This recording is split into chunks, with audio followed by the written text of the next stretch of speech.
Hi, I'm Louise Fletcher and I help artists to find their own creative voice. This week I want to share with you something a little bit different. If you watch my channel, you know I normally paint abstractly and I really enjoy practicing portraiture and kind of looking for interesting ways to make portraits. So in this video that I'm going to share with you, which is part of a whole series of videos that's available separately, I'm going to share with you an entire portrait from start to finish, made over a period of days, but you're going to watch it in just 14 minutes. And of course, you can fast forward faster than that through if you want to. But I'm going to show you my whole process from how I use a doodle grid to lay out the initial features, to how I edit, to how I build up layers of paint to create interest, to how I make color decisions, and to how I finalize the portrait so that I'm happy with it. As I say, this took place over a series of days, but I've shortened it down for you. So let's go have a look. So I started with two things, a palette which was only one blue, phthalo blue, black and white to begin with, and a doodle grid. This is a doodle grid. And this is something I discovered on YouTube. It's something mural painters use to enlarge small photographs to large sizes. So rather than creating a complicated grid, like to size up an image, and you can look up gridding an image if you don't know what that is, this is a way of doing that. So you just draw on a piece of paper, on the piece of paper you're going to paint on, all sorts of doodles. I use some words that make me think about Tracy and what I admire about her, but also just some random doodles. You then take this image, you put it into a program like Procreate, which I have on my iPad, and you overlay your reference photo, and then you change the opacity. So basically, my reference photo is there and I can see through it to see these marks. Really cool, really easy technique, something I'd never thought of. And that is just going to help me to get the basic things in the right place, so then I can start painting without also thinking about the likeness, because I want to focus on exploring subtle contrast, and I can't do that if I'm wondering where the eye goes. So that's what I did. So here is my piece of paper with the doodle grid on it, and I'm ready to start painting. And on the wall, you can see the grayed out image of Tracy. That is the photograph that's overlaid over this, my photograph of my doodle grid. You can't see the grid on there, but I can. And so that's allowing me to just get, right, where do the nostrils go? Where does the eye go?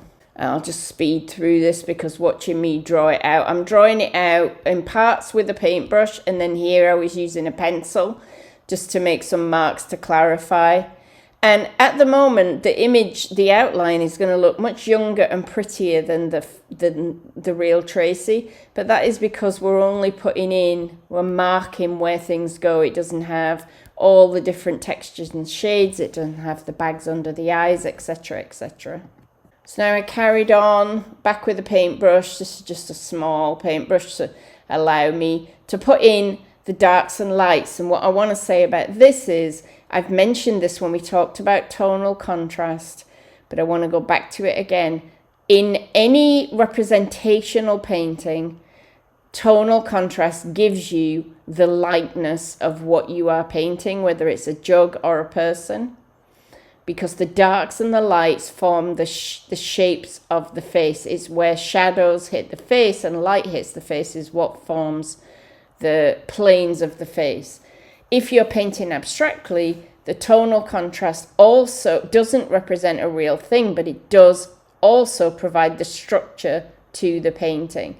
So this is lesson learned. I found that if I work on the tones first and the placement of the basics, where does the eyebrow go, where's the lips, and I work on where are the darkest darks and the lightest lights, then I've got the first read, as I talked about in the lesson. So here we have it. Here's the first read. The darks are in, the basic shapes of the face are in. I've put some writing on the background. Most of that will probably get covered up and I might have to redo that. Looking at this now, I can see I still needed to do adjustments on the eye, but these things came as I was working. I still needed some adjustments of the shape of the face, but basically it was there. And so now I'm thinking about add in something really different that's going to pop through maybe at the end. So this is fluorescent orange. And so this is just going to give me something that will show through later. And then I started to laying in more of the shapes, getting the eyes the right size, or changing or drawing in the bags and the shadows and the shades of the face, and doing some more tonal contrast, but with colours that I'd mixed up. So now I have brought fluorescent orange, and I think I brought Naples yellow into that palette with the blue. And I was mixing up shades with it. And what I found was it made very, very cool colours. Of course it did. Fluorescent orange is a cool orange. And I had a very cool blue, which is phthalo blue. And no warmth in there. I did bring the Naples yellow in, but that's a very muddy warm, not a clear warm. So it was just making these grey greens, which are very nice. But you can see that it's quite thin as a painting. So it makes an impression from a distance. When the likeness is perfect, it would make a good impression from a distance. But when you got up close, you would really have nothing else to look at, just a few planes of colour. And this is where this idea of subtle shifts and subtle contrast comes in. So I am building up the paint. I want to build up layers of paint. And this is a very high quality sheet of paper. This is Fabriano Pittura acrylic paper, which will take quite a lot of beating, so I can build up layers. So you'll see over the next few sections of this video that I put in lights, and then maybe I put in darks over top, and then lights again, and I just keep changing it back because I want to build up that depth in the painting. And so the features are starting to come in a little bit more into view now as I'm adding all these different colors. And I did some painting with the camera off because my camera kept switching off, very annoying. So the color background changed, but not much about the face changed at that point, so you didn't miss very much there. But now I was just wanting to, as I say, keep building that up. And why this is so important is you'll see at the end what this painting's not going to change that much in terms of the likeness. The likeness does get better as I go, but it's more about the depth of interest that builds up in the surface. And I feel that in working so much on subtle contrast, I perhaps lost some of the life and energy that I've had and some of the personality that I've had in some of the earlier portraits. So it's by no means a done deal for me. This is just one version of these portraits, and I want to keep going until I can combine story and mood and atmosphere with strong contrast, with exciting marks, with subtle contrast, with personality and emotion, with conveying something of what I feel about that photo more than is just in the photo, because we have the photo. So the painting has to do something else that the photo doesn't do. Otherwise, what's the point? And that is what I'm, still really at the beginning stages of figuring out. But you'll see there the earring comes in. At a later stage it disappears again because I'm adding, taking away, subtracting. All that will add to the final result. Even if I completely cover something over, it will all add to the final result. And I might do, right at the end, some very light sanding on this. I haven't done that in this video, but it's just something that's just struck me going back to my earlier experiments. I could do some sanding and get through to the paper on some of this just to give it more of a distressed effect. But basically, I'm building up the face, I'm building up the layers here.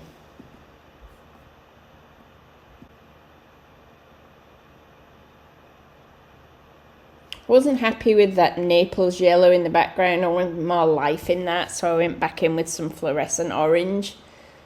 Just keeping that pop of that interesting colour in there. Now, all told, this painting took me all day, so maybe 6 hours. I say all day, that's like a working day in the studio if I'm lucky enough to get that long in the studio. And so it is by no means as deep, rich as I would want to make any final portrait, which I would imagine making over weeks, maybe working on 3 or 4 of them, and then just letting each one develop in its own way. But these are still studies, these are still me working out, so I'm okay with only taking a few hours on it. I still want that depth, and that's why I'm just coming back in and adding and layering paint over paint. Sometimes you might think, what's the point of doing that painting and then covering it up? But all I can tell you is that bits peep through, and the overall combination of those bits peeping through creates interest. At this point, I had brought some new colours into my palette. I brought a cadmium yellow and a processed magenta, and that enabled me to mix up an orange that's not fluorescent from the yellow and the magenta. It enabled me to mix up some lilac greys. It just gave all sorts, and some greens which came in. And I wanted not such a limited palette for this one because I wanted so much of these little contrasts. Our skin is made up of a lot of different colours. I'm putting some yellow in there. So I just wanted, a lot of interest in the colours. And so that's why I mix these up. But as I say, I would go many, many more layers if this were meant to be a finished portrait. But I'll just continue to add some more to this, and then I will show you where it ended up. I'm jumping ahead on this, otherwise it would be really a boring and long video. I brought some peachy colour into the forehead, can you see there? So it's really starting to get much richer and deeper with the different colours. The new colours in the palette are enabling me to mix up that pink that's on the neck, for example, is because I've got the magenta. I can mix that pink now. And I'm really starting to like the surface that's building up. The interest in the hair, I've brought more interest into that. And so now finishing touches, the colour's a bit washed out because I turned my light on. I wanted to disrupt the face, so I started putting some of the marks back in that were in the original doodle. I thought that would be nice. So some crosses, some kisses, some hearts, some writing, just to disrupt the face and again make it not too neat, which it was starting to feel a bit lacking in energy. And now that I've got the likeness, that's the value of the Doodle Grid, because now that I've got the likeness, I can be more free and easy and mess about. Back to that fluorescent in the background, and we're done.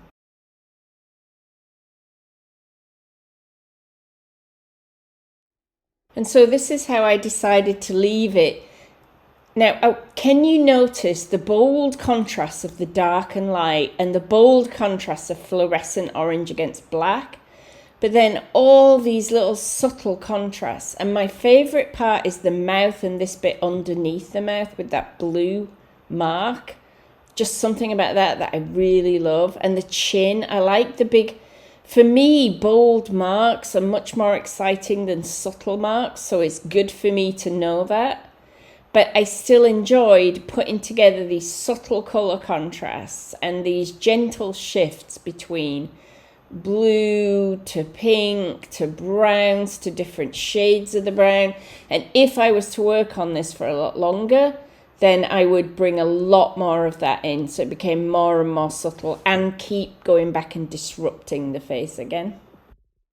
But as an experiment, I enjoyed this. I think I need to find that balance between energy and life and the depth of subtle contrast. So I think what might be next for me is to work on another one to build up depth like this, then to disrupt it, then to build it back. It might be interesting to almost completely obliterate the face and then bring it back so that you have this sense of create, destroy. There's not perfect likeness, but it's so much closer than I got before. And that was the grid, which really enabled me just to get past that first part. And there's nothing wrong with doing that. if it makes it easier for you, if your main focus is not on accurately rendering by sight, you want to get on with color or tone or some other thing, there's nothing wrong with using tricks like this to enable you to represent what you want so you can move on. I hope you've enjoyed this demo. I hope it's been helpful. I really enjoyed this painting session. I can't wait to do more of these. See you soon. I thought this might be interesting to share with you because often people who paint more realistically will say that intuitive painting doesn't really work for them, that they have to know exactly where they're going and then follow that path to get there. And I don't think that's true.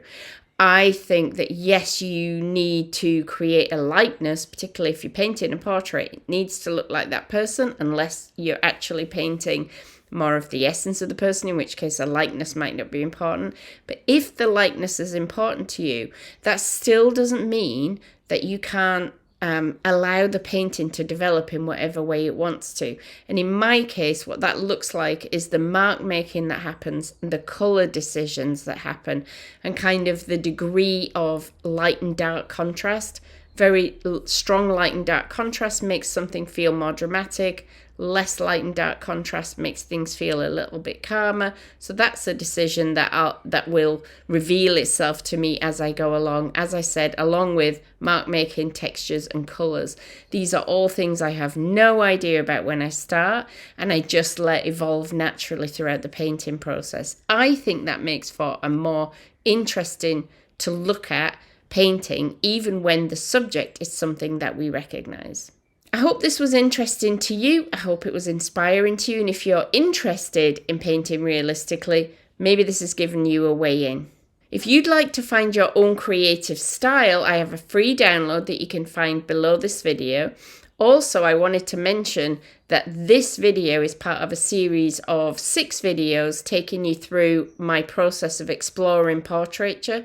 And those videos are all available to watch in my Art Tribe. They're free to members of Art Tribe, along with all of the other hundreds, maybe thousands of pieces of content that I've created over the last 3 years, all available to teach, to inspire, to help you become the best artist that you can be. So if you're interested in Art Tribe, you'll find the link below this video on YouTube, on Instagram in the link in my bio, or in Facebook in the comments below the video. I hope to see you in there. We have a fantastic time and you get a whole 30 days without paying, so you can cancel if you don't agree with me. All right, I'll see you next time. Bye-bye.